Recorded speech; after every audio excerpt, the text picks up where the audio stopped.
Hello and welcome to another exclusive review with me, Alex Belfield, here at celebrityradio.biz, where last year we had nearly 9 million minutes viewed on YouTube.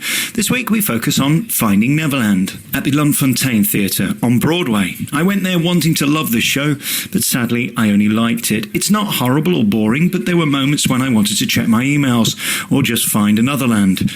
This is the story of how Peter became Pan, with reminiscent score by Take That star Gary Barlow. I somehow felt I'd heard and seen this show before, even though it was my first time. The opening appeared to be an ode to O or Mystere by Cirque du Soleil. Let me be clear, there's nothing wrong with Finding Neverland, it just struggles to compete with the original and other unique shows on the Great White Way, appealing to family audiences with family values. It is also a show of two halves. The second half is much more tight, palatable and slinkily produced. The finale is just beautiful, although a little gushing for the British palate.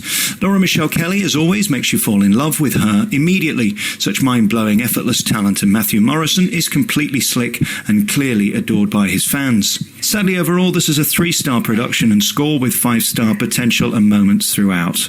The cast are terrific, though, especially the adorable and hugely talented Laura Michelle Kelly, as I mentioned, who is not only a star but arguably much better than this show. There are moments when she shines, especially during Lullaby.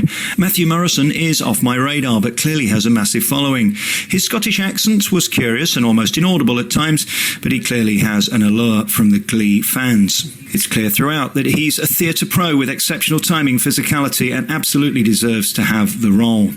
Kudos also to Terrence Mann, who drives the entire show as Charles and Captain Hook. Compelling performance and spectacular close to the first act. Casey Butler played Peter during my performance and was exceptional. His voice and charisma is remarkable, and he's got a fabulous career ahead of him. Also, bravo to the dog in the show, a cute added R moment to this sentimental production. Finding Neverland opened in Leicester, England, but sadly does not have enough breathtaking Broadway moments for this enormous stage. Just when you thought something big was going to happen, the crescendo disappears and it just moves on. Based on the Academy Award-winning film of the same name, the show follows the playwright J.M. Barrie, who finds his inspiration has been missing and then meets a family with beautiful widow Sylvia and her 4 young children, Jack, George, Michael and Peter. The show has bucket loads of sentimentality and a few Broadway belters. There's no flying, by the way. Well, not without the aid of 27 stagehands. Maybe I've been taken in by the grandeur of Aladdin, Wicked, Mary Poppins and The Lion King. The script also is very hacky in places. Do you believe in fairies? One guy said. We work in theatre, dear. We're around them all day. Please, this is not 1974. A cheap gag from vaudeville, not befitting a 2015 production, audience and show of this magnitude. Having said that, and all of the above, some of the performances, staging and effects, along with the premise and takeaway, is inspired. The visuals at times were very moving. My favourite scene was the shadow, utterly moving and compelling and beautifully crafted. So there it is, Finding Neverland.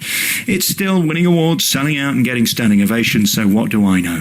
You've been listening to another review by me, Alex Belfield, here at celebrityradio.biz, where last year we had nearly 9 million minutes viewed on YouTube. Check out all of our hundreds of interviews and reviews at www.celebrityradio.biz. Ta-da!